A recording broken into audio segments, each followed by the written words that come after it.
The Wheel on the School, Chapter 5, Pier and Dirk and the Cherry Tree, Part 2. Pier took his wooden shoes off. Shoes in hand, he tiptoed behind Dirk as far as the high gate in the tall wooden fence. He crouched there, waiting for his brother to start making his climbing sounds. He tried to peer through a crack, but he could not see anything moving in the yard. Now he heard Dirk. Dirk was kicking his wooden shoes against the fence, making scraping sounds as if sliding down again after climbing up. Dirk held his ear against the gate, listening for sounds that would tell him whether or not Janice was rolling his wheelchair to the back fence. Then at last he heard the slight squeak of the wheelchair. There was no other sound inside the yard. Janice himself was keeping deathly quiet. Now Dirk was making the clambering noises again, as if once more he was trying to climb up the board fence. The squeak of the wheelchair was fading away towards the back of the yard. Pier jumped up, unlatched the gate, and softly pushed it open. To his relief, the hinges did not squeal. To guard against it, he opened the gate no farther than he needed to squeeze through. He had his wooden shoes in one hand.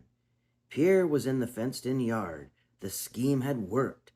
There lay the pile of stones near the cherry tree, but Janice was far away from it. He was at the back fence, staring up, waiting for Dirk to come over. Pier flashed a curious look around.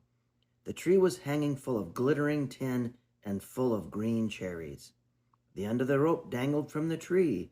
There was a small shed in the corner of the yard, but there was no wheel unless it was in the shed. On tiptoe, in his stocking feet, Pier stole toward the cherry tree. As he silently crept under the cherry tree, Pier kept his eyes on Janice, motionless back. Then his heart stopped.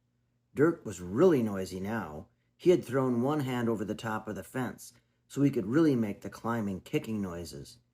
Pier could see his fingers feeling and groping between the nails and bottlenecks for a better hold. And Janice sat looking up at the groping hand. Dirk mustn't. What was the matter with him? Now Janice drew his arm back. His hand came back. He had a stone in his hand. He'd taken a stone with him. He was aiming for Dirk's hand. He'd smashed Dirk's hand. "Dirk, drop!" Pier yelled. All in the single moment of the yell, the hand disappeared and Janice whirled around in his wheelchair so fast it was unbelievable. Pier stood under the cherry tree, clutching his wooden shoes to him in nerveless hands. He wasn't going to be paralyzed. He jerked his eyes away from Janice and sprinted for the gate. "Stop, you! Stand right there or you'll get the stone!" Janice shouted hoarsely. Janice still had the stone. Slowly, Pier turned to face Janice. It was awful to stand there helpless, waiting for the legless man to come and get him. Pierre's eyes wavered toward the gate. The gate had fallen shut. "Don't even try it," Janice said coldly. "That gate is fixed so you can't open it from the inside. That's a little trap I fixed up, so if a kid got in, he wouldn't get out without me putting my marks on him." Pier swallowed but did not speak. He couldn't. He stood rooted, scared eyes fixed on Janice. Now Janice stopped the chair directly before him. "So you two were going to be a tricky pair, huh? One distract me while the other robbed me of my cherries right behind my back? Clever, huh?" "No," Pier said desperately. He had to swallow again before he could croak out more words. "No, Janice, we weren't." "Weren't what?" Janice demanded. "Going to rob your cherry tree. Honest, Janice, honest. We were just looking for a wagon wheel. We hadn't even thought about your cherries."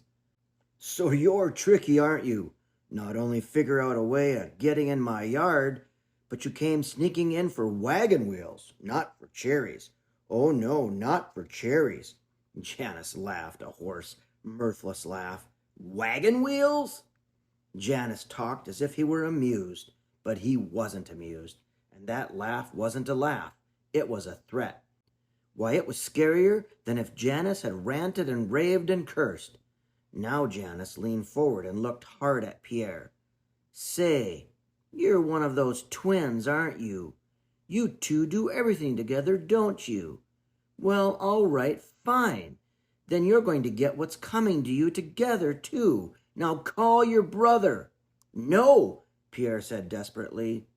"Don't say no to me, son. Call him." Janice's big arm flashed out. He grabbed Pierre in one powerful motion, and with just one arm, he twisted and spun Pierre and threw him over his lap. Well, there lay Pierre across the stumps of legs. "Call your brother." "No," Pierre yelled stubbornly, but it was half a scream. "Wait, Janice, I'm coming," Dirk yelled from behind the gate. He must have been crouched behind the gate listening. But the gate opened and Dirk came into the yard, and the gate fell shut behind him. Dirk stood before the wheelchair, but carefully stayed out of reach of Janice. Pierre twisted his head to look up at Dirk. They looked desperately at each other. "Honest, Janice, we really didn't do it for the cherries," Dirk pleaded. Honest, we were looking for a wagon wheel, just like Pierre said." He added, "Well, I suppose we would have grabbed a few cherries while we were at it, but we really came for a wagon wheel. It's for the Storks," he explained. "Oh, do talk some more. I like this," Janice said. "You're as clever as your brother." Dirk talked. He talked earnestly. "We want to make Storks come back to Shora again. We want to put a wagon wheel up on our school, and we've been hunting everywhere. Then we got to thinking. Nobody would have dared to look in your yard, and then if you had a wagon wheel—" Dirk talked desperately, talking to postpone Pierre's punishment, and Janice just sat listening. Then Dirk started all over again. He explained the whole project.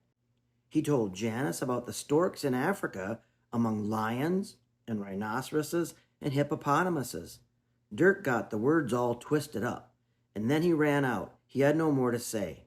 "Just think," he repeated helplessly. "In Africa, they live among wild beasts, but here they live right among our people." "Well, now," Janice said amazingly, "if you ask me, living among people takes even more courage."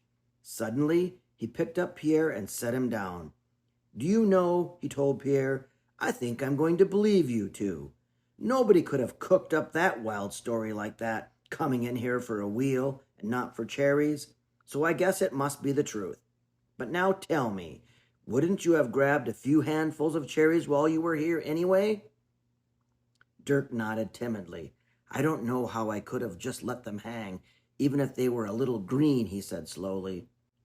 "Now there, that's better," Janice told Pierre. "You've an honest brother. Any kid would if he managed to get this far. But not you. Oh no, not you. You hadn't even thought about the cherries."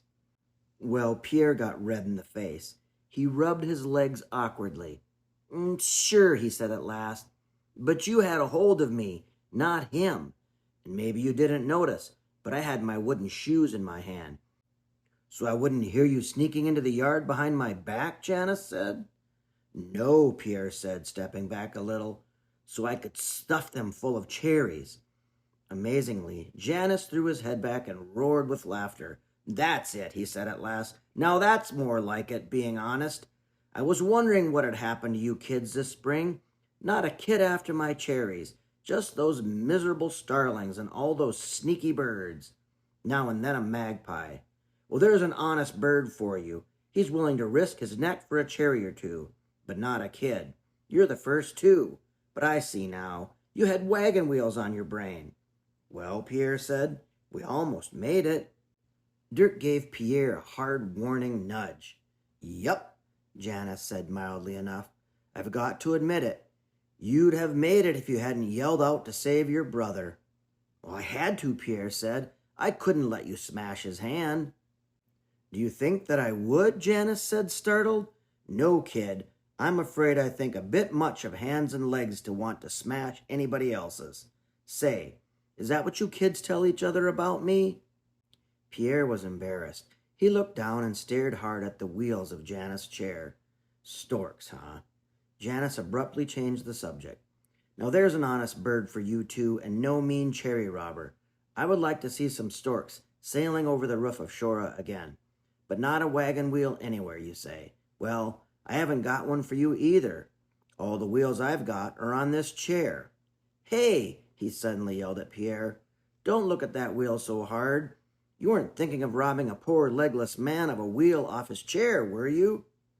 "They're too small," Pierre said promptly. Janice laughed. "So you were thinking about it?" Pierre came a little closer. "Janice," he asked earnestly, "were both your legs bitten off by a shark in one bite?" Janice looked startled. "Is that what you kids tell each other about me?"